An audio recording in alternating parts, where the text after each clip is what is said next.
பாதுகாப்பு துறையில் மலேசியா மற்ற நாடுகளுடன் நெருங்கிய ஒத்துழைப்பை தொடர்ந்து பலப்படுத்தும் என்று துணை பிரதமர் டாக்டர் அஹ்மத் ஜாஹிர் ஹமீடி தெரிவித்துள்ளார். சீனாவின் ஜியாங்சு மாகாணத்தில் உள்ள லியான்யுகாங் நகரில் நாளை நடைபெறும் உலகளாவிய பொது பாதுகாப்பு ஒத்துழைப்பு மன்றத்தில் மலேசியா முன்வைக்கும் முக்கிய செய்திகளில் இதுவும் ஒன்றாக இருக்கும் என்று அவர் தெரிவித்தார். உலக அமைதியை வலுப்படுத்துவதிலும் உலக பாதுகாப்புக்கு ஏற்படும் எந்த அச்சுறுத்தல்களையும் எதிர்த்து போராடுவதிலும் மலேசியாவின் பங்கை எடுத்துரைத்து மன்றத்தில் ஓர் உரையை நிகழ்த்த திட்டமிடப்பட்டுள்ளதாக அஹ்மத் ஜாஹிர் தெரிவித்தார். மக்கோத்தா இடைத்தேர்தல் பெரிகாத்தான் நேஷனலுக்கு சிக்கலை ஏற்படுத்தும் என்று அம்னோ உச்சமன்ற உறுப்பினர் டாக்டர் புவார் ஜர்காசி தெரிவித்துள்ளார். மக்கோத்தா மற்றொரு தஞ்சோங் வியாவாக இருக்கும் என்றும் இது பெரிகாத்தான் நேஷனல் மற்றும் பெர்சாத்துவின் வீழ்ச்சிக்கு வழிவகுக்கும் என்றும் அவர் குறிப்பிட்டுள்ளார். 2019 ஆண்டு தஞ்சோங்வியா இடைத்தேர்தலில் பரிசான் நேஷனல் அமோக வெற்றி பெற்றது. அப்போது கூட்டணியின் வேட்பாளர் டாக்டர் வி ஜெக் செங் மற்ற 5 வேட்பாளர்களை தோற்கடித்தார். இது பக்காத்தான் ஹராப்பான் ஷெரட்டான் நகர்வில் பிளவுக்கு வழிவகுத்தது மற்றும் பக்காத்தான் ஹராப்பான் தலைமையிலான அரசாங்கம் சரிந்தது என்று அவர் நினைவூற்றினார்.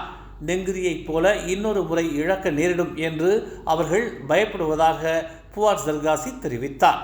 மேலும் மோசமாக இழக்க நேரிடும் என்று அவர் குறிப்பிட்டுள்ளார். ஹலால் சான்றிதழின் விதிமுறைகள் குறித்து கேள்விகளை எழுப்பியதற்காக தெரேசா கோக் காவல்துறையினரால் விசாரிக்கப்பட தேவையில்லை என்று முன்னாள் சட்டத்துறை அமைச்சர் ஜயிட் இப்ராஹிம் தெரிவித்துள்ளார். செப்புத்தே எம்பியும் டிஏபி துணைத் தலைவருமான கோக் பொது நலன் சார்ந்த விஷயத்தை கொண்டு வந்துள்ளார். இது பொது அறிவு மூலம் விரைவில் தீர்க்கப்படக்கூடியதாக உள்ளது என்று ஜயிட் இப்ராஹிம் தெரிவித்தார்.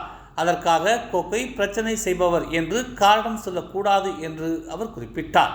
முஸ்லிம் அல்லாத தலைவர் ஒருவர் ஹலால் உணவு சான்றிதழ் போன்ற விஷயத்தை எழுப்பும் போது உணர்ச்சி வசப்பட வேண்டாம் என்றும் அவர் முஸ்லிம் தலைவர்களை வலியுறுத்தினார்.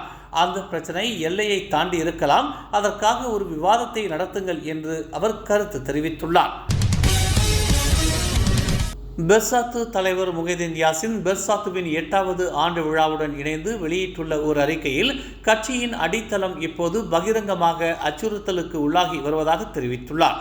மலாய்க்காரர்கள் மற்றும் பூமி புத்ராக்களின் உரிமைகளையும் இஸ்லாத்தின் நிலைப்பாட்டையும் பாதுகாப்பதற்கான கட்சியின் முயற்சிகள் இனம், மதம் மற்றும் அரச குடும்பம் தொடர்பான குற்றங்களாக வடிவமைக்கப்படுகின்றன என்று அவர் தெரிவித்தார்.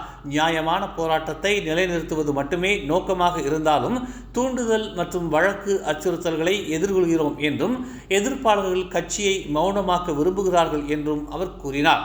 தற்போதைய அரசாங்கம் தங்கள் அரசியல் எதிரிகளை அடக்குவதற்கு வெட்கம் இன்றி சட்டம் மற்றும் அரசு நிறுவனங்களை பயன்படுத்துகின்றனர் என்றும் அவர்களின் இலக்கு என்ன அரசியல் ஆதாயம் தவிர வேறில்லை என்றும் அவர் குறிப்பிட்டுள்ளார்.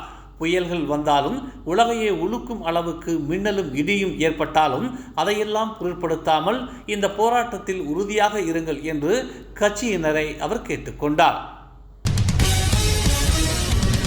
கேபிள் திருட்டு சம்பவத்தில் ஈடுபட்டவர்களை துரத்திச் சென்றதில் 2 ஆண்களும் 2 பெண்களும் கைது செய்யப்பட்டனர். கடந்த 3ஆம் தேதி அதிகாலை 2:30 மணி அளவில் ஜலான் தராத்தாய், தமான் புக்கிட் தராத்தாய், அம்பாங், ஸ்லாங்கூர் ஆகிய இடங்களில் இச்சம்பவம் நிகழ்ந்துள்ளதாக அம்பாங் ஜெயா காவல்துறை தலைவர் உதவி ஆணையர் முகமது அசாம் இஸ்மாயில் தெரிவித்தார். ரோந்து பணியில் ஈடுபட்டிருந்த தங்கள் பணியாளர்கள் கேபிள் திருட்டு சம்பவம் குறித்து தகவல் பெற்று சம்பவ இடத்திற்கு சென்று விசாரணை நடத்தியதாக அவர் கூறினார். ஸ்ரம்பானில் ஒரு இடத்தில் முதல் மாடியிலிருந்து கார் ஒன்று கவிழ்ந்ததில் 19 வயது ஆடவருக்கு தலையில் காயம் ஏற்பட்டது. கீழ்மட்டத்தில் நிறுத்தப்பட்டிருந்த மற்றொரு காரும் விபத்துக்குள்ளானதாக ஸ்ரம்பான் மாவட்ட காவல்துறை தலைவர் ஏசிபி முகமது ஹத்தா சேத்தின் தெரிவித்தார். முதல் கட்ட விசாரணையில் வாகனம் நிறுத்தும் இடத்தை விட்டு ஸ்ரம்பான் 2க்கு வீடு திரும்பும் போது தவறுதலாக எண்ணெயை அழுத்தியதால் கார் கட்டுப்பாட்டை இழந்தது தெரிய வந்துள்ளது.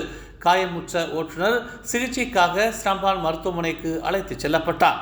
மேலும் இந்த வழக்கு சாலை போக்குவரத்து விதிகள் 1959 விதி 10 கீழ் விசாரிக்கப்படுகிறது என்று அவர் கூறினார். மேலும் செய்திகளை தெரிந்து கொள்ள தமிழ் மலர் நாளிதழை பாருங்கள்.